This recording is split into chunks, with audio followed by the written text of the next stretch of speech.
اللهم صل على سيدنا محمد يا رب صل وسلم دائما ابدا على حبيبك.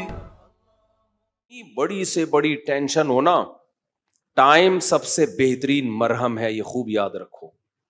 جب میرے پاس کوئی پریشان آدمی آتا ہے نا، جس کو کوئی بہت بڑا غم پہنچا ہو اور اس کی حالت خراب ہو رہی ہو، میں اسے ایک بات لازمی کہتا ہوں کہ وقت سے بہترین مرہم دنیا میں کوئی نہیں. یہ ٹائم گزار لو، اس ٹائم کو کیا کرو، گزارو بس. جیسے جیسے ٹائم گزرے گا نا، حالات اپنے آپ کو خود ہی ایڈجسٹ کرتے چلے جائیں گے. یہ اللہ نے انسان کے باڈی میں ایسی ایک لچک رکھی ہے. میں نے ایک ڈاکٹر صاحب سے پوچھا، ڈاکٹر صاحب اب پین کلر ایجاد ہو گیا ہے، درد ہوتا ہے، لوگ ٹیکا لگاتے ہیں، پہلے زمانے میں کیا ہوتا تھا؟ داڑ کے درد کی تکلیف کتنی زیادہ ہوتی ہے نا، داڑ کا درد ہو رہا ہو، اب تو پین کلر کھا لیتے ہیں لوگ. تو کیا کرتے تھے؟ 2-4 دن کے بعد تو مرنے لگتے ہوں گے. انہوں نے کہا اللہ نے ایسا سسٹم بنایا ہے، پین جب زیادہ عرصہ چلتا ہے نا، باڈی یا تو وہ خود ہی باڈی اس کو کم کر دیتی ہے یا وہ فیل ہونا کم ہو جاتا ہے. تو اللہ بھی تو ہے نا، اللہ کے میاں کا بھی تو ایک سسٹم ہے بنایا ہوا. جیل میں جو لوگ قید میں چلے جاتے ہیں، لمبے لمبے عرصے قید رہتے ہیں، جب وہ چھوٹ کے آتے ہیں بتاتے ہیں کہ شروع میں ہم 2-3 دن خودکشی کے خیال آتے تھے اس کوٹری میں، یار کیسے نکلیں گے، کہاں جا کے سر ماریں. کہہ رہے ہیں 1 ہفتہ 2 ہفتہ 3 ہفتہ 4 ہفتہ، اس کے بعد یوز ٹو. کیا ہو گئے؟ ایک آدمی 4 سال جیل میں رہ کے آیا، 4 سال. کہتا ہے 4 سال میں نے دھوپ، اچھا بھلا آدمی بھی بہادر آباد اور ڈیفینس کا جو لگژری لائف اسٹائل میں ٹائم گزارا. میں نام نہیں بتاؤں گا، بدنام ہو جائے گا بیچارہ، ایسا نہ ہو مزید کوئی رشتہ ہی نہ دے اس کو. مدیز اس لیے کہ شادی شدہ ہے. خیر اس وقت کمارا تھا وہ، تو وہ کسی شبہ میں اٹھا کے لے گئے اس کو. اچھا بھلا ڈیفینس یا بہادر آباد کا لڑکا تھا. بہادر آباد بھی اچھا ایک ایسا علاقہ ہے، لگژری لائف اسٹائل میں پلا. زیادہ ٹائم اس کا یورپ اور یعنی یورپ میں گزرا ہے. کسی شبہ میں اٹھا لیا اس کو. 4 سال اس نے دھوپ نہیں دیکھی. کہہ رہے میں جب اندر گیا ہوں نا، ایک پپو فیملی کا، برگر فیملی کا بچہ اندر گیا تو کیا حال، لیکن کچھ چیزیں سنی بھی تھیں، علماء کی تقریریں، کچھ صبر سے متعلق، کچھ ایک کہ بھائی جب مصیبت اللہ کی طرف سے آتی ہے اس میں اجر اللہ کی طرف سے. بھائی قصور تو نہیں تھا اس کا، اب یہ تو اللہ کی طرف سے مصیبت ہے. نبی صلی اللہ علیہ وسلم نے فرمایا ایک کانٹا بھی چبھتا ہے نا، اس پہ بھی اجر ملتا ہے. اللہ تھوڑی غافل ہے، ہر چیز آزمائش ہے ہمارے لیے. خوب سمجھ لو، اتفاق سے کچھ بھی نہیں ہو رہا. یہ جو ہم سمجھتے ہیں نا بائی چانس ایسا ہو گیا ہے، یہ ہمیں دیکھنے میں ایسا لگ رہا ہوتا ہے، ورنہ بائی چانس کچھ بھی نہیں ہوتا. جو کچھ ہو رہا ہے اللہ کے ارادے سے ہو رہا ہے. خوشی بھی پہنچ رہی ہے اللہ کے ارادے سے، غم بھی پہنچ رہا ہے اللہ کے ارادے سے. تو نبی نے فرمایا کہ جس کو خوشی پہنچتی ہے نا مسلمان کو، کافر کو خوشی پہنچتی ہے کہتے بائی چانس، یہ ہو گئے میری لک ہے. وہ لک کہتا ہے اس کو، لک ہے. ایک دفعہ میں ایک ڈاکومنٹری دیکھ رہا تھا، یہ جو کروڑوں اسپم ہوتے ہیں نا جو ماں کے رحم میں جاتے ہیں، جن میں سے ایک کو اللہ سلیکٹ کرتے ہیں انسان بنانے کے لیے. تو ڈاکومنٹری میں کسی گورے نے لکھا ہوا تھا کہ آئی ون دس میچ، یعنی کروڑوں خربوں میں یہ میچ جیت گیا. ٹھیک ہے، او بھائی تو نہیں جیتا ہے، یہ سلیکشن کس کی ہے؟ اللہ کی ہے. وہ کہہ رہے ہیں بھی بائی چانس ہو گیا کہ میں پیدا ہو گیا. بائی چانس کوئی بھی نہیں ہوتا، سب کس کا ارادے سے ہو رہا ہے؟ اللہ کے. اللہ نے تجھے پیدا کرنے کے لیے کمبخت سلیکٹ کیا ہے، اور اللہ پھر کہہ رہے ہیں نحن خلقناکم، ہم نے تمہیں پیدا کیا، ہمارا احسان ہے، تو اب اس احسان کا بدلہ دو. تو جہاں آپ یہ کہیں گے نا اتفاق سے ایسا ہو رہا ہے، وہاں خوشی پہ اتراؤ گے بھی اور غموں پہ ٹینشن میں بھی آؤ گے. یار کیوں ہو گیا میرے ساتھ؟ اچھا ہٹلر کتنا روتا رہتا آخری عمر تک، تبھی پھر وہ خودکشی کر لی اس نے کہ یار 1 ہفتہ پہلے میں رشیا پہ اٹیک کر دیتا، ہاں یار کتنی بڑی غلطی ہوئی ہے مجھ سے. وہ کہتے ہیں ایک ہفتہ پہلے اٹیک کر دیتے نا تو رشیا کا نقشہ کچھ اور ہوتا. وہ 1 ہفتہ رہ گیا، پتہ نہیں پولینڈ ولینڈ کے کس کے چکر میں رہ گیا، تو وہ رشیا نہیں اٹیک کر کے اس کی ایسی کی تیسی کر دی. تو روتا رہتا تھا وہ. ابے روتا رہتا نہیں، تو نے جو کچھ حرکتیں کی ہیں تو اللہ نے تجھے کیا دیا اس کا بدلہ. خیر تو توبہ کر لیتا. مسلمان ہوتا تو کیا کہتا, یار اللہ کی طرف سے چپت لگ گئی ہے میرے, اب توبہ استغفار کر لو. اور توبہ ایسی خاندانی چیز ہے یار, کچھ بھی ہو جائے. ہٹلر مسلمان ہوتا, کہتا میں نے ہزاروں لاکھوں انسانوں کو قتل کر دیا, بند کمرے میں جا کے گڑ گڑا لیتا اللہ سے, معاف کر دے اللہ. دنیا کو نہیں پتا چلتا, اللہ کیا کر دیتا, معاف. لیکن چونکہ کافر تھا تو کیا ہوا ہے, اس نے قوم کا مجرم تھا وہ, اس نے کہا کیا کر سکتے ہیں, اس کو پتا تھا پبلک نہیں چھوڑے گی, تو اٹھا کر کے مارکیٹ سے اپنے آپ کو شارٹ کر لیا. انجام بھی برا, زندگی بھی بری. مسلمان کی زندگی بری ہو, کم از کم انجام اچھا اس کے اختیار میں ہوتا ہے. یار اللہ کو منا لو, اللہ کہتا ہے 100 انسانوں کے قاتل کو بھی میں بخش دوں گا. خیر میں وہ واقعہ سنا دوں میں. تو وہ کیا ہوا ہے کہ وہ بہادر آباد کا پپو بچہ جو ہے نا, کہاں چلا گیا, جیل میں. اب علماء سے اس کا تعلق تھا, ماشاءاللہ داڑھی بھی رکھی ہوئی تھی اس نے, کہ یار اب یہ غم کس کی طرف سے ہوتے ہیں, اللہ کی طرف سے. تو مجھے اپنا قصہ سنا, میں نے کہا یار 4 سال میں تو دھوپ میں نا ایک دن نہ بیٹھوں, میں ڈپریشن میں جانا شروع ہو جاتا ہوں. یہ جو بند کمروں میں لوگ سارا دن بیٹھے رہتے ہیں, پتہ نہیں کیسے. ہم نیچر سے جس کو بھی محبت ہوگی نا, وہ دھوپ نہیں چھوڑ سکتا بھائی. بکریاں مرغی انڈے نہیں چھوڑ سکتا, دھوپ نہیں چھوڑ سکتا. وہ بکریاں مرغی تو چلو زیادہ ہو گیا, لیکن دھوپ نہیں چھوڑ سکتا وہ. تو میں نے کہا 4 سال اب کیسے بند کمرے میں رہے ہیں, اور بھی قیدی تھے. کہہ رہے میں 2-3 دن تو ٹینشن میں رہا. پھر میں نے کہا اچھا یہ بھی نہیں پتا کہ نکلیں گے کبھی یہاں سے. یہ پتا ہو نا, آدمی کہتا ہے چلو 4 سال میں دن گننا شروع کر دو. یہ بھی نہیں پتا نکلیں گے ہی بھی نہیں نکلیں گے. کہہ رہے میں نے کہا جو ہونا تھا وہ تو ہو گیا, اب ہم تو جیل کی دیوار توڑ کے بھاگ نہیں سکتے. تو کہہ رہے میں نے کیا کیا, پھر وہاں پر میں نے اٹھک بیٹھک اور ایکسرسائز شروع کر دی کہ بھائی ٹائم کیا کرو, پاس کرو. ٹھیک ہے. کہہ رہا ہے اس کا فائدہ یہ ہوتا ہے 400 دفعہ میں بیٹھ کے, کیونکہ اور تو کوئی کام ہی نہیں ہے اسٹیمنا بنانے کے علاوہ. اسٹیمنا بنانے کے علاوہ کوئی کام ہے ہی نہیں. اچھا ہے بڑا پاورفل ماشاءاللہ, آپ کبھی ملو تو آپ دیکھو بہت زیادہ ساری طاقت جیل میں بنائی ہے اس نے. کہہ رہا ہے میں بیٹھ کے لگاتا تھا ان 4 پھر ڈپس لگاتا تھا, پتہ نہیں کتنے ڈپس لگا لیتا تھا, ایکسرسائز کرتا تھا. کہہ رہا ہے اس کا فائدہ یہ ہوتا تھا, اتنا تھک جاتا تھا کہ مجھے نیند خاندانی آتی تھی. ظاہر ہے نیند تو 20 بیماری کا علاج ہے. ڈپریشن ختم کرنے کا سب سے بہترین ذریعہ ہی گہری نیند ہے. ڈاکٹر ڈپریشن کے مریضوں کو کیا دیتے ہیں, نیند کی گولیاں دیتے ہیں کہ سوتا رہے بس, پتہ ہی نہ چلے پی ٹی آئی آ رہی ہے کہ جے یو آئی آ رہی ہے کہ مسلم لیگ آ رہے ہیں, کہ یہ ٹینشن ہی ختم, اسٹیبلشمنٹ کیا کر رہی ہے چھوڑو. تو کہہ رہے ہیں میرے ساتھ جو قیدی تھے نا, وہ بہت سے اس میں پاگل ہو گئے, کیونکہ بیٹھے رہتے تھے, سوچتے رہتے تھے ہر وقت دماغ میں نا کیا یہاں سے نکلیں کیسے. حالانکہ بہت سے جرم کر کے آئے ہوئے تھے, ٹھیک ہے, ان کا تو بنتا تھا. تو کہہ رہے 4 سال کے بعد رہائی کا فیصلہ ہوا. کہہ رہے ہم جب باہر نکلے تو پھر دنیا جنت لگی. پھر اب اس نے 4 شادیاں استغفر اللہ کی ہیں. تو خیر کی ہیں, واقعی 4 کی ہیں. کہہ رہے اس سے مجھے پاور کیا ملی.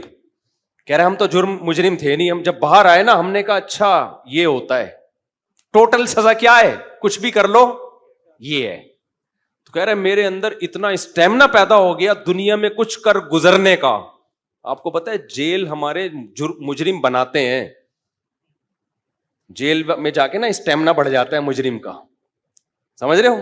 ایک تو اس کو یہ پتا ہوتا ہے آئندہ اس طرح سے کام کرو گے تو پکڑے ہی نہیں جاؤ گے, اس طرح سے کیا تھا تو پکڑا گیا تھا نا, اب یہ والی غلطی نہیں کرنی. تو اس لیے شریعت میں جیل کی سزا نہیں ہے, شریعت میں ہے کہ اسی وقت نمٹا دو. چوری کی ہاتھ کاٹو, چلو بھائی نکل پتلی گلی سے, شاباش. ہم کیا کرتے ہیں چوری کی جیل, تو کہتا ہے یار اس دن وہ سی سی ٹی وی کیمرہ دیکھنا بھول گیا تھا, میں آئندہ تھوڑا خیال کروں گا. پھر وہاں سارے چور ہی بیٹھے ہوتے ہیں, کوئی نیک آدمی تو آیا نہیں ہوتا جیل میں. تو چور آپس میں ان کی کیا ڈسکشن ہوگی, وہ تہجد کی باتیں تھوڑی کریں گے. وہ ابھی تو نے کیا کرتا ہے, وہ میں نے اتنے بندے مار دیے, آپس میں ان کا گینگ بنتا ہے. پھر آپس میں نمبر ایک دوسرے کے ساتھ وہ شیئر کرتے ہیں کہ جب باہر نکلیں گے تو پھر دیکھتے ہیں ہم. اور 4 سال میں 10 سال میں کیا کچھ ہوتا ہی نہیں ہے, تو کچھ کرنے کی صلاحیت ان میں ویسے ہی ختم. وہاں جا کے کوئی یہ تھوڑی کہ وہ ماسٹرز کر رہے تھے یا پی ایچ ڈی کے اسکالر بن کے باہر آئے, یا کوئی انجینئرنگ مکمل کر لی اب باہر جاب ملے گی. 4 سال 8 سال زندگی بہترین ان کے ویسے ہی برباد ہو گئے. اب ان کے پاس کمانے کے لیے چپل چوری کے علاوہ اور کوئی راستہ ہوتا نہیں ہے. یا باقی چوریاں ڈکیتیوں کے علاوہ کوئی راستہ ہی نہیں ہوتا ان کے پاس. تو نظام اتنا گندا ہے, اس لیے اسلام نے سزا رکھی ہے, اس میں ادھار نہیں رکھا. قصاص ہے, ثابت ہو گیا کہ بھائی اس نے بندہ مارا ہے, فوراً پکڑ کے وارثوں کے حوالے کیا جائے گا, بھائی تمہارا باپ مارا ہے, تم بتاؤ کیا کرنا ہے. اب وہ فیصلے میں دیر کر رہے ہیں تو اس دوران جیل میں بند کیا جائے, بھاگ نہ جائے. جیل میں اس کو تمام سہولتیں دی جائیں گی, بھائی یہ بندہ ہے بھاگے گا نہیں, جلدی 1 ہفتہ ہے آپ کے پاس, فیصلہ کرو, گردن اڑانی ہے یا اس سے بارگیننگ کرنی ہے. تو بارگیننگ میں جو ٹائم لگ رہا ہے اس دوران جیل میں رہے ایک الگ بات ہے. ایک آدھ ہفتہ سعودی عرب میں ایسا ہی ہوتا تھا, آپ کا پتہ نہیں کیا ہو رہا ہے. قصاص اب 1 ہفتہ, اس کے بعد سر قلم کرنا ہے, چلو بھائی اڑا دو سر اس کا. سر نہیں قلم کرنا, پیسے لے کے چھوڑنا ہے, پیسے لے بھائی, اور جو بھی رہن کے طور پر اس کی پراپرٹی رکھوائی, چل بھائی نکل, ختم. ہماری عدالتوں پہ بوجھ کتنا ہے دیکھو, 20 سال پرانی فائلیں جج کے پاس پڑی ہوئی ہوتی ہیں. اسلام میں قصاص ہے. دانت توڑ دیے, ٹائم نہیں ہے بھائی, کون سا والا دانت توڑا, یہ والا, اب بتا دانت توڑنا ہے اس کا. دیکھو نبی صلی اللہ علیہ وسلم کی خدمت میں کتنا زبردست واقعہ ہے. حدیث میں آتا ہے حضرت انس رضی اللہ تعالی عنہ کی جو پھپھی تھی نا, کس کی؟ حضرت انس ابن مالک کی پھپھی. حضرت انس نبی کے خادم تھے. ان پھپھی نے اپنی باندی کو مکہ مارا یا تھپڑ مارا تو وہ باندی کا دانت ٹوٹ گیا. جو لونڈی تھی نا باندی, اس کا دانت ٹوٹ گیا. صحیح ہے نا. تو نبی کے پاس کیس آیا تو آپ نے فرمایا اللہ کی کتاب کے مطابق فیصلہ کروں گا. تو کتاب اللہ تو یہی کہتی ہے دانت کے بدلے دانت. تو اب بڑے مسئلہ ہو گیا کہ بھائی یہ تو اتنے خاندانی لوگ ہیں, اور باندی یہ تو لونڈی ہے, لونڈی کا دانت ٹوٹ گیا, ملازم کو تھپڑ مارا دانت ٹوٹ گیا, تو اب سیٹھ صاحب کا بھی دانت توڑا جائے کیا؟ گوروں کے ایسا کوئی قانون نہیں ہے. اسلام میں کہ بھائی دونوں انسان ہیں تو دونوں کے دانت کی سیم ویلیو ہے. تو نبی نے فیصلہ کیا دانت کے بدلے دانت توڑا جائے گا. یہ بھی نہیں دیکھا کہ انس ابن مالک میرے شاگرد ہیں, 10 سال میری خدمت کی ہے, تو اتنی خدمت گزار ہیں, تو ان کی پھوپھی کے ساتھ میں رعایت کروں. فرمایا نہیں, میں فیصلہ کروں گا کتاب اللہ کے مطابق. تو کتاب اللہ میں کیا تھا؟ دانت. اچھا باندی کو یہ توقع نہیں تھی کہ میری جو مولا ہے, آقا ہے, اس کے دانت توڑے جائیں گے. ان لوگوں کو یہ توقع نہیں تھی. تو جب نبی نے فیصلہ کیا نا تو پھر انہوں نے پھر معاف کر دیا کہ بھائی, انہوں نے کہا کہ یہ تو ہماری مولا ہے, مالکن ہے, میں اس کا دانت کیسے توڑ سکتی ہوں. تو پھر انہوں نے خود ہی معاف کر دیا. تو پھر نبی نے, کیونکہ اس کو حق ہے, تو کیس 2 منٹ میں کیا ہو گیا؟ ختم. اگر انگریز کی حکومت ہوتی یا ہماری پاکستانی حکومت ہوتی, اب تک چل رہا ہوتا وہ کیس. دونوں مر چکے ہوتے, دونوں قبروں میں جا چکے ہوتے, ابھی تک ان کے دانت کے کیس کی فائلیں بولو موجود ہوتی, اور پوسٹ مارٹم ہو رہا ہوتا کون سا والا دانت ٹوٹا تھا, ہلا تھا یا ٹوٹا تھا, ان کے مکے سے ٹوٹا. ایسا گندا غلیظ نظام ہمارے اوپر مسلط ہے. اس میں انصاف کے علاوہ سب کچھ ملے گا آپ کو. تو اسلام نے کیا سزائیں رکھی ہے, ٹھک ٹھک ٹھک کر کے, کہ بھائی تھپڑ کے بدلے میں کیا ہے؟ تھپڑ. تو قصاص کا نظام رکھا ہوا ہے اللہ میاں نے بڑا زبردست. وَكَتَبْنَا عَلَيْهِمْ فِيهَا أَنَّ النَّفْسَ بِالنَّفْسِ وَالْعَيْنَ بِالْعَيْنِ وَالْأَنْفَ بِالْأَنْفِ وَالْأُذُنَ بِالْأُذُنِ وَالسِّنَّ بِالسِّنِّ وَالْجُرُوحَ قِصَاص. کیا زبردست آیت ہے. اللہ فرماتے ہیں ہم نے لکھ دیا ہے, آنکھ کے بدلے آنکھ. کسی نے تمہاری آنکھ پھوڑی ہے, تم کورٹ میں جاؤ گے, جی اس نے آنکھ پھوڑی ہے, یہ ثابت کرو گے, دلائل سے ثابت کر دیا, کورٹ کہے گی تو بھی پھوڑ دے اس کی یہ والی آنکھ.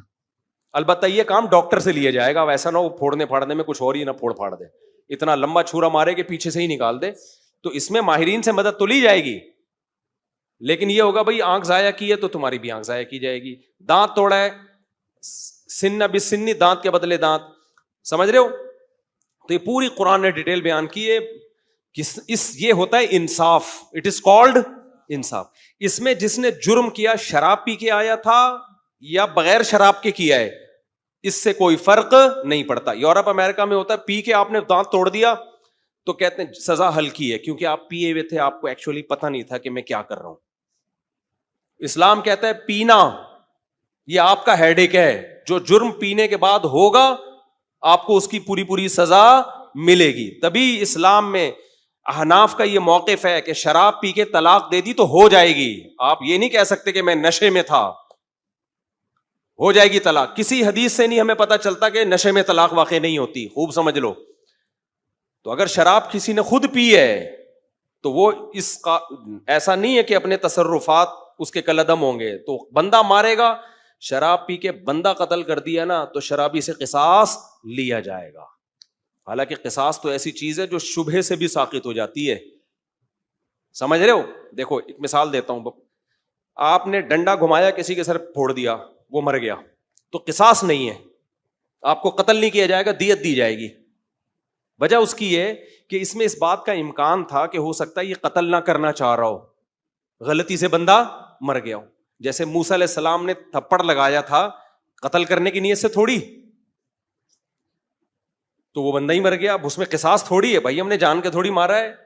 تو ڈنڈے میں اس بات کا امکان ہوتا ہے کہ بھائی ویسے ہی پتھر مار رہا ہو تو قتل کی ارادہ نہ ہو.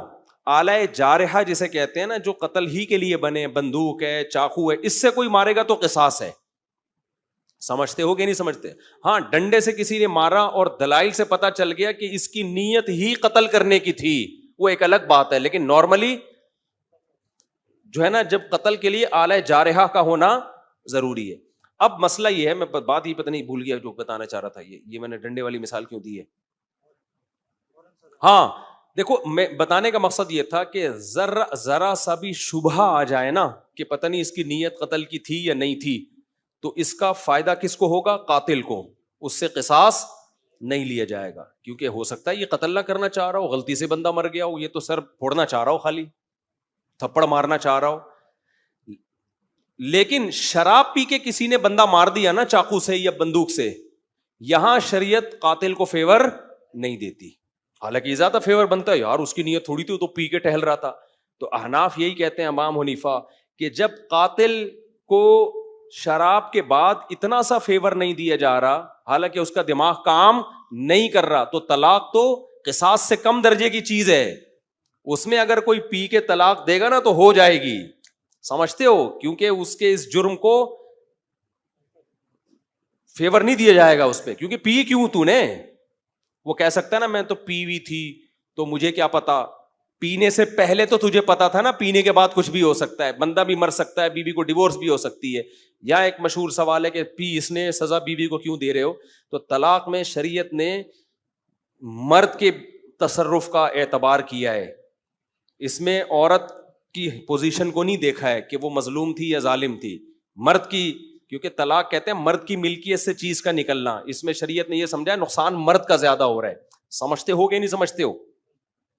تو اب یہاں پر بھی یہی ہے کہ اگر کوئی بلا وجہ بیوی کو طلاق دے دے تو بھی تو عورت کا کیا قصور ہے, لیکن پھر بھی ہو جائے گی. تو ہم کہتے ہیں شراب پی کے دے رہا ہے تو بطریقے اولا ہوگی. تو آج کل بہت زیادہ ہو رہا ہے, اور پھر لوگ فتوے دائیں بائیں سے لے آتے ہیں کہ جی وہ فلاں نے, سعودیہ کے مفتی نے فتویٰ دیا ہے طلاق نہیں ہوئی چونکہ پی ہوئی تھی, فلاں نے فتویٰ دیا. آج کیا ہوا ہے, ایک آدمی نے کھڑے کھڑے بیوی کو 6 طلاقیں دی ہیں, سب نے یہاں کے مدارس نے فتویٰ دیا, طلاقیں ہو گئی ہیں. سعودیہ کے کسی مفتی سے لائیو ویڈیو کال پہ بات کی, اس مفتی نے بولا کہ میں کسی فقہ شقہ کو نہیں مانتا, کوئی طلاق نہیں ہے. تو میں نے کہا یہی اس کے جاہل ہونے کی دلیل ہے کہ 1400 سال سے جو اسلامی قانون مرتب ہوا ہوا آ رہا ہے, اس جاہل آدمی کو وہ پتہ نہیں ہے, اور یہ اٹھ کے آیا ہے اسلام سکھانے کے لیے. تو یہ جو کہتے ہیں نا فقہ شقہ نہیں مانتا, اس کا مطلب ہوتا ہے سارے گھاس کھا رہے تھے, ہم اکیلے آئے ہیں دنیا میں جو اب قرآن و سنت کو ہم نے سمجھا ہے. خیر, تو کہاں سے کہاں بات چلی گئی, بہت اسپیڈ مار رہا ہوں آج میں. ہاں, بہادر آباد سے پھر وہ جیل سے نکلے. ہاں, تو یہ میں عرض کر رہا تھا کہ اسلام کا نظام کتنا بہتر ہے یار. زنا کیا ہے 100 کوڑے مارو, چھوڑ دو بس اس کو, پھر ملامت نہ کرو اس کو. شادی شدہ نے زنا کیا, رجم کرو, قصہ ختم, چلو بھائی. کمارے نے زنا کیا, 100 کوڑے دونوں کو چترول لگاؤ اور چھوڑ دو ان کو. کسی نے زنا کی غلط تہمت لگا دی, 80 کوڑے لگاؤ, چھوڑ دو, چل بھائی. کیس نہیں ہے لمبے لمبے, سمجھتے ہو کہ نہیں سمجھتے ہو؟ تو لمبے لمبے کیس نہیں ہے. تو ہمارے یہاں تو بہت ہی گندا نظام چل رہا ہے یار, اللہ بچا کے رکھیے, جیلوں سے اللہ بچائے. جیلوں میں خارش کی بیماریاں لگتی ہیں, پتہ ہے آپ کو, ایک دوسرے کی پھوڑے پھنسیاں ٹرانسفر ہو رہے ہوتے ہیں. گندگی کا ایک نظام ہے, بہت ہی گندا نظام ہے جیلوں کا.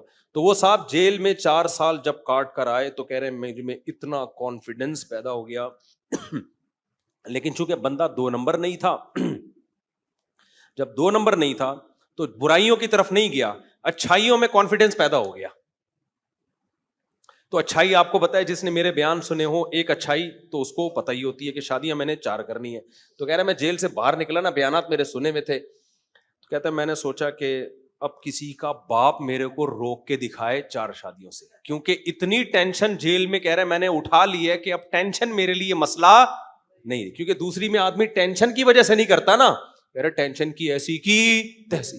دیکھو اس نے صبر کیا نا تو یہ جیل اس کے حق میں کیا ہو گیا, مفید. اگر صبر نہ کرتا, جلد بازی والا کام کرتا, جیل میں بیٹھا رہتا, یہ کیا ہو رہا ہے میرے ساتھ, میں نے تو کوئی ایسا گناہ نہیں کیا, اللہ کو میں ہی ملا تھا. کبھی حکومت کو گالیاں دیتا, کبھی پولیس کو گالیاں دیتا, کبھی فوج کو گالیاں دیتا, کبھی عمران خان کو, کبھی مسلم لیگ کو, کبھی کس کو. ان پہ کچھ بھی اثر جو بھی نہیں رینگتی ان کے اوپر. کیا خیال ہے, ان پہ جو بھی نہیں رینگتی, کسی پہ کچھ بھی نہیں ہونا تھا.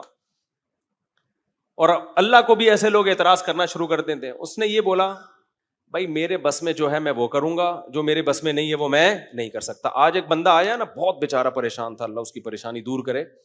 گھر میں بیوی کا جھگڑا چل رہا تھا, بیوی چلی گئی, فلانا ہو گیا, ڈمکانا ہو گیا, بہت مسائل. میں نے اس کو ایک اصولی بات کی, میں نے کہا جو تمہارے بس میں ہے وہ چھوڑو نہیں, جو تمہارے اختیار میں نہیں ہے اس کی فکر چھوڑ دو. کہہ رہے میں نے ابا کو ہر طرح سے منا لیا, ابا ٹھیک ہی نہیں ہو رہے. تو میں نے کہا ٹھیک کرنے کی فکر چھوڑ دو. کیا خیال ہے, یوسف علیہ السلام کی مثال ہے ہمارے پاس. کتنے غم آئے, غموں میں صبر کیا, رزلٹ کیسا ہوا, مصر کے بادشاہ بن گئے. اگر جلد بازی کرتے, وہاں پہ زلیخا نے الزام لگایا, وہ کہتے یہ الزام غلط ہے, کہہ دیا, بار بار پیچھے پڑے رہتے تو اور کوئی بڑا کیس بنا کے ڈال دیتے. وہ کہہ سکتے تھے بھائی میرے بس میں جو ہے میں وہ کروں گا, اور حکومت کے بس میں جو تھا وہ حکومت نے کیا. تو انجام کس کے حق میں بہتر ہوا, یوسف علیہ السلام کے حق میں بہتر ہوا. تو ہمیشہ یہ جو ہم آیت پڑھتے ہیں نا, والعاقبۃ للمتقین, یہ لفظ آپ نے سنا ہے, یہ دعا والعاقبۃ للمتقین. عاقبت کہتے ہیں انجام, یہاں الف لام عہد کا ہے, اس کا مطلب ہے اچھا انجام. تو اللہ کہہ رہے ہیں اچھا انجام ہمیشہ پرہیزگاروں کا ہوتا ہے. شروع کی کسی کی شہرت, دولت, عزت, ان چیزوں سے دھوکا نہیں کھانا چاہیے. اینڈ کس کا اچھا ہوگا, صبر کرنے والوں کا, نیک لوگوں کا. اینڈ ہمیشہ انہی کا اچھا ہوتا ہے.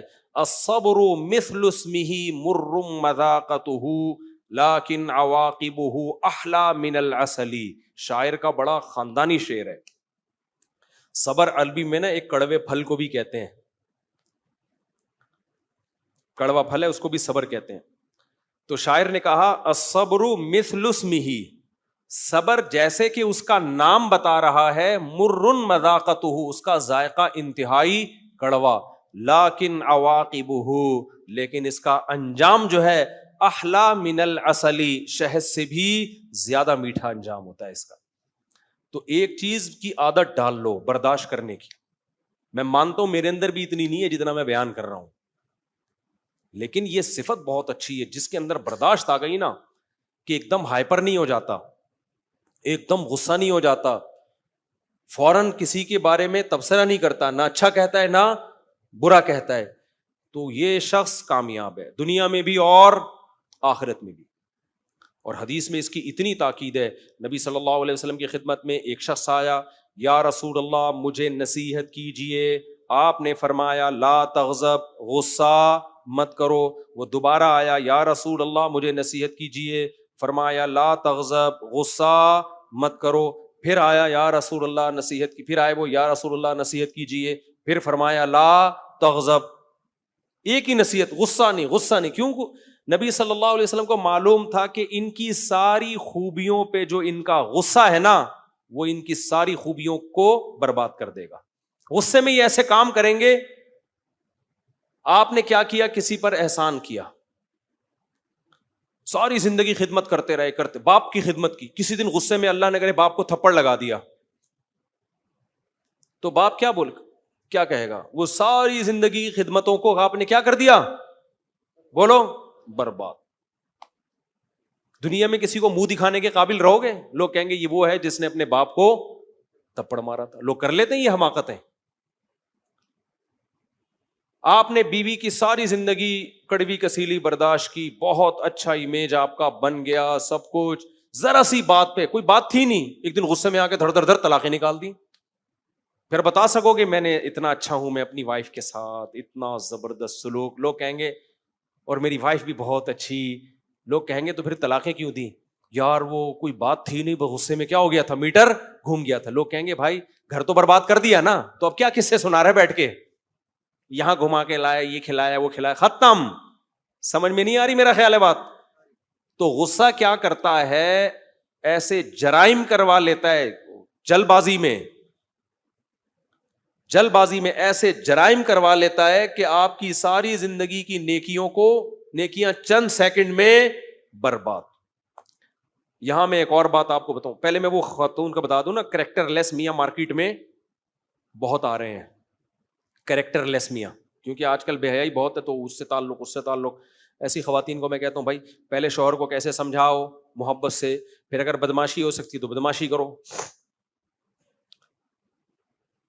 پھر وہ کہتی ہیں بدماشی زیادہ کی تو چھوڑ دے گا, تو میں کہتا ہوں لے لو طلاق, کہیں اور شادی کرو, کہیں اور رشتہ نہیں آئے گا. آج کل طلاق یافتہ عورت کا رشتہ بولو بہت مشکل, بچے لے کے کہاں دھکے کھاؤں گی. اور پھر چلو جاب واب کر کے اگر معاشی لحاظ سے کچھ کما بھی لیا تو ساری دنیا کو پتا چلے گا شوہر لیس خاتون ہے, وہ بری نظریں ڈالتی ہیں. کل جو آپ کا میاں کیریکٹر لیس ہے, خطرہ ہے کہ عورت بھی کیریکٹر لیس نہ بن جائے. کیا خیال ہے؟ تو ایسے موقع پھر میں کیا کہتا ہوں, صبر کرو. کیا کرو بھائی, اس کو کرنے دو, اس گند میں جہاں منہ مار رہا ہے مارنے دو. اب ہو سکتا ہے کوئی ظاہر پرست بولے مفتی صاحب کس قسم کے مشورے دے رہے ہیں. بھائی ہم مشورے یہ دے رہے ہیں کہ دنیا میں اصول یہ ہے کہ بڑی مصیبت سے بچنے کے لیے ہمیشہ چھوٹی مصیبت کو اختیار کیا جائے. پھر میں کہتا ہوں آپ کے ساتھ ایٹیٹیوڈ ٹھیک ہے, آپ کے حقوق ادا کر رہا ہے, جو گند میں منہ مار رہا ہے مارنے دو, اللہ خود ہی انتقام لے گا اس سے. سمجھتے ہو کہ نہیں سمجھتے؟ وجہ اس کی ہے کہ بھائی اب آپ کے پاس نہ طاقت ہے ٹھیک کرنے کی, نہ محبت سے ٹھیک ہو رہا ہے, اور آپ اس سے علیحدگی بھی نہیں لے سکتی کیونکہ لیے تو اس کے سائڈ افیکٹ زیادہ ہیں. تو چھوڑ دو بس اپنے حال. پھر بار بار ٹینشن, یہ کر رہا ہے میرا میاں, یہ کر رہا ہے, اس سے کچھ بھی حاصل ہونے والا نہیں ہے. چھوڑ دو اس خبیث کو اپنے حال پہ. پھر میں ان سے کہتا ہوں تھوڑا سا بڈھا ہونے دو, اس کو بڈھا ہونے دو. پھر دیکھو یہ جن کے پیچھے بھاگ رہے ہیں نا, کوئی بھی اس کو لکھ, اور ایسے ہوئے ہیں واقعات. 15 سال پہلے کسی خاتون نے مشورہ لیا تھا, آج اس کا میاں کیا ہو گیا, بڈھا. ٹھرک کے علاوہ کچھ بچا ہی نہیں ہے, صرف ٹھرک رہ گئی, یہ طاقت جسم میں ختم, تمیز سے گھر آ کے بیٹھ گیا. لیکن پھر وہ گھر جا کے بیٹھتا ہے نا تو گھر میں عزت پھر ہوتی نہیں ہے, کیونکہ عورت کی نظر سے عزت گر چکی ہوتی ہے, بچے ویسے ہی ابا کو ٹھرکی مان رہے ہوتے ہیں. تو یہی اللہ نے دنیا میں سزا دے دی. میں کہتا ہوں یہ کافی ہے. لیکن پھر بھی عورت کو شریعت میں حکم یہی ہے کہ تمہارے تو بیسک حقوق ادا کر رہا ہے نا, تو جب تک میاں ہے تو اس کے ساتھ سلوک میاں والا ہی ہوگا, خان سامہ والا بولو نہیں ہوگا. کیونکہ اکرہ الکفر فی الاسلام جو حدیث میں آتا ہے نا کہ عورت کا شوہر بھی ہو اور وہ اس کی نافرمانی بھی کرے, ایسا نہیں ہے. تو آپ کو اس کے حقوق ادا کرنے ہیں. عورت کو میں کہتا ہوں آپ کو اس کے جائز حقوق ادا کرنے ہیں, کیونکہ آپ کو تو وہ سہولتیں ملی بھی ہیں نا میاں سے, تو جو اس کے حقوق ہیں وہ آپ نے بہرحال دینے. سمجھتے ہو گے نہیں سمجھتے ہو؟ تو ثابت ہے جو میں نے ابھی آپ کے سامنے پیش کیا ہے, نبی صلی اللہ علیہ وسلم نے بھی یہی مشورہ دیا ہے.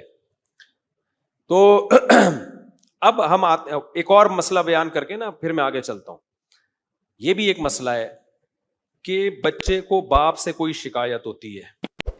بعض دفعہ بچے نے باپ کو کوئی تکلیف پہنچا دی, باپ میں برداشت نہیں ہوتی, وہ ہر ایک کے سامنے اپنے بچے کی برائیاں شروع کر دیتے ہیں. ان کو نہیں پتا ہوتا کہ میرا یہ کام بہت خطرناک ہے, اس سے میں اپنی اولاد کو اپنے آپ سے ہمیشہ کے لیے دور کر رہا ہوں. جو بریکیں سب کی فیل ہیں, بریکیں ہم سب کی, کہ کون سی بات کدھر کرنے کی ہے کدھر کرنے کی نہیں. بھائی آپ کا بیٹا ہے, اونچ نیچ گھر میں ہو رہی ہے, بیٹے کو تھپڑ بھی لگا دو نا, اتنا برا نہیں ہے.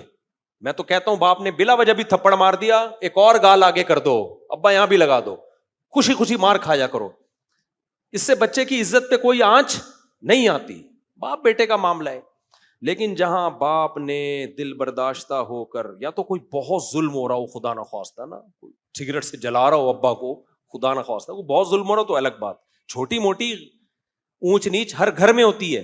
آپ نے جہاں اپنے بیٹے کی برائیاں لوگوں کے سامنے شروع کر دیں, اور بیٹا لوگوں سے سن رہا ہوتا ہے کہ باپ یہ کہہ رہا تھا تمہارا ابا, تو پھر بیٹے کے دل میں جو شیطان وسوسے ڈالتا ہے نا وہ بہت خطرناک ہوتے ہیں. بیٹا کہتا ہے جب محلے پڑوس میں مجھے ذلیل کر ہی دیا ہے تو میں اچھا بن کے اب مجھے حاصل کیا ہوگا؟ لوگ تھوڑی مانیں گے اچھا, لوگ تو کہیں گے وہی ہے جو ویسے اتنا نیک بنتا ہے، باپ کے ساتھ دیکھو سلوک غلط ہے اس کا. ویسے دیکھو تہجد پڑھ رہا تھا باپ کے ساتھ. لوگ بڑے نالائق ہوتے ہیں، بتاؤں آپ کو، موقع چھوڑتے نہیں ہیں. ہمارے ایک جاننے والے لندن میں تھے، ان سے کوئی گناہ ہو گیا بیچارے سے، پھر اس نے توبہ کر لی، داڑھی بھی رکھ لی، نمازی بھی بن گیا، لیکن وہ گناہ لوگوں کو پتا تھا. اب اس نے بتایا کہ جب بھی کہیں سے گزرتا ہوں نا، لوگ کہتے ہیں یہ وہی ہے جس نے فلاں جرم کیا تھا. کہہ رہے ہیں مجھے یقین ہے اللہ نے معاف کر دیا، پبلک معاف کرنے کے لیے تیار نہیں ہے. تو باپ اپنے بیٹے کی برائیاں پبلک میں کر رہا ہے، جس کے بارے میں ہمیں پتا ہے کہ باپ کل معاف کر دے گا، پبلک معاف بولو نہیں. باپ اس لیے کہ باپ کے تو مفاد ہے نا اس سے. یہ بڑا جرم ہے. ماں باپ یہ سمجھتے ہیں کہ اللہ نے ہمارے لامحدود حقوق رکھے ہیں اولاد پر. ماں باپ یہ سمجھتے ہیں کہ اللہ نے لامحدود ذمہ داریاں اولاد پہ ڈالی ہوئی ہیں. بھائی لامحدود ذمہ داریاں کسی پہ بھی، اپنی اللہ نے حقوق لامحدود نہیں رکھے. 5 نمازیں فرض کی ہیں، پڑھ لو. زندگی میں ایک حج کر لو. سال میں 1 مہینہ روزہ رکھ لو. یہ تھوڑی کہا کہ ہمیشہ رکھتا ہی رہو روزہ. تو لامحدود اللہ نے اپنے حقوق نہیں رکھے، باپ کے کیسے رکھے ہوں گے؟ میرا خیال آ نہیں بات سمجھ میں. تو لامحدود برداشت اولاد پہ بھی نہیں رکھی ہے. ابراہیم علیہ السلام کے ابا نے جب زیادہ دھمکیاں دی ہیں تو ابراہیم علیہ السلام نے یہ تھوڑی کہا کہ ٹھیک ہے میں پھر بھی آپ کی خدمت میں لگا رہوں گا. ابراہیم علیہ السلام کے ابا نے کہا میں آپ کو پتھروں سے مار کے ہلاک کروں گا. انہوں نے کہا ٹھیک ہے ابا آپ ہلاک کر دیں، لیکن میں نہیں آپ کو چھوڑ کے جاؤں گا. ابراہیم علیہ السلام سے زیادہ کون ہوگا اپنے ابا کے حقوق پہچاننے والا؟ جب یہاں تک نوبت کی ہے تو ابراہیم علیہ السلام نے کیا کہا؟ سلام علیک، آپ پر سلامتی ہو. ساستغفر لک ربی، اللہ سے آپ کے لیے اب میں دعا مانگوں گا. اور انی مہاجر الی ربی سیہدین، اب میں اللہ کی طرف ہجرت کر کے یہ علاقہ چھوڑ رہا ہوں میں، کیونکہ میں آپ کے مذہب کو فالو نہیں کر سکتا اور آپ مجھے مجبور کر رہے ہیں. تو اب ہمارے راستے کیا ہو گئے؟ اگر لامحدود حقوق ہوتے باپ کے تو ابراہیم علیہ السلام کہتے ٹھیک ہے ابا آپ پتھر سے ماریں، ڈنڈوں سے سر پھوڑیں، میں تو آپ کے پاؤں دباتا رہوں گا. تو کیا ہوتا؟ جو کام کرنے کے تھے وہ بھی رہ جاتے. تو میں خدا نہ خواستہ آپ کو والدین سے باغی نہیں بنا رہا. ہمارے ماں باپ ایسے نہیں ہے جو ہمیں پتھروں سے مار مار کے ہلاک کر دیں یا جو ہے وہ چولہے میں ڈال دیں ہمیں. ٹھیک ہے نا، زیادہ زیادہ تھپڑ چانٹے یہی ہے نا، تو یہ تو کھاؤ سعادت سمجھ کے. ہم نے تو ابا سے اللہ کا شکر ہے بہت مار کھائی ہے، اور اللہ کا اتنا شکر ادا کرتے ہیں کہ ہم اگر ابا سے نہ پٹے ہوتے تو چھوئی موئی ہوتے. 4 شادیاں کا تو سوال ہی پیدا نہیں ہوتا. چھوئی موئی ہوتے، کسی نے ذرا سا بھی بھو بھی کر دیا ہوتا بے ہوش ہو جاتے. تو ہم تو جب دوسری کیے تو موسٹ وانٹیڈ گریبان کھول کے موسٹ وانٹیڈ بنے ہوئے گھوم رہے تھے، کیونکہ پٹ اتنے چکے تھے ابا سے، بلا وجہ نہیں ابا مارتے تھے، شرارتوں پہ مارتے تھے. تو اللہ کا شکر ہے، ہم تو لوگوں سے کہتے ہیں جس نے باپ کی مار نہیں کھائی وہ کسی کام کا نہیں ہے. تو باپ ہے یار. ماں سے بھی پٹے ہیں الحمدللہ، چانٹے کھاؤ اماں سے، چانٹے کھاؤ ابا سے، یہ قابل برداشت ہے. لیکن باپ جب بیٹے کی برائیاں محلوں میں کر رہا ہو، یہ پھر بیٹے پر آپ اس کی طاقت سے زیادہ بوجھ ڈال رہے ہو. سمجھتے ہو گے نہیں سمجھتے؟ انگلیاں لوگ اٹھا رہے ہو نا، یہ اپنے باپ کے ساتھ ایسا ہے، یہ اپنی ماں کے ساتھ ایسا ہے، یہ اپنے باپ کے ساتھ. یہ چیز برداشت نہیں ہوتی انسان سے، وہ پاگل ہونے لگتا ہے. وہ کہتا ہے یار مجھے ذلیل تو کر دیا نا. کیونکہ غیرت مند آدمی کے لیے یہ گالی چھوٹی نہیں ہے، بغیرت کے لیے تو کوئی مسئلہ نہیں ہے. انگریز کو آپ بولیں کہ یہ تمہیں پتہ ہی نہیں آج تک تمہارا ابا کون ہے، کمبخت تلاش تو کرو ابا کون ہے. تو انگریز کہے گا اچھا چلو میں کوشش کرتا ہوں. پھر ابا دریافت ہو گئے، پھر آپ نے انگریز سے کہا تمہارے ابا تمہاری شکایت کر رہے تھے، تو کیا ہوگا؟ کچھ بھی نہیں ہوگا. کچھ ہوگا؟ وہ کہے تمہارے ابا تمہاری شکایت کر رہے تھے، تم نے اس دفعہ فادر ڈے پر ایک کیک کا ڈبہ بھی نہیں بھیجا. انگریز کہے گا چلو فادر سے سوری کر لینا، بھیجوں گا. تو ان کا تو اتنا بڑا مسئلہ ہے نہیں. لیکن جہاں غیرت مند لوگ رہتے ہیں، جن کو ماں باپ کے حقوق کا تھوڑا بہت اندازہ ہے، ان کو پتا ہے یہ بہت بڑی گالی ہے جب کسی کو کہا جائے یہ اپنے ماں باپ کے ساتھ ٹھیک نہیں ہے. کیونکہ یہ جب ماں باپ کے ساتھ ہی نہیں ہے تو پھر کیا رہ گیا؟ نہیں آئی میرا خیال ہے بات سمجھ میں. جب ساری دنیا کے ساتھ ٹھیک ہے، باپ اور ماں کے ساتھ ٹھیک نہیں ہے تو کس کام کا آدمی بھائی؟ دنیا کیا کہے گی؟ ابے تو اپنے باپ کا تو ہے نہیں، تو باقی کیا ہمیں نصیحتیں کر رہا ہے. تو غیرت مند آدمی کے لیے یہ تانا ہلکا بولو نہیں ہوتا. تو ہم تو بات غیرت مند لوگوں کی کر رہے ہیں. تو ایسے موقع پہ ماں اپنے بیٹوں کی بیٹیوں کی ساری دنیا میں برائیاں کرتی پھرے اور باپ اپنے بچوں کی برائیاں ساری دنیا میں کرتا پھرے, تو اس کا مطلب آپ شیطان کو موقع دے رہے ہو کہ وہ آپ کی اولاد کو آپ کا باغی بنائے. ہم تو پھر بھی اولاد کو کہیں گے سہ لو یار, برداشت کر لو, لیکن شیطان سے کون الجھے گا بھائی. شیطان ایسے موقع پہ وہ پورا اس کو خراب کرے گا.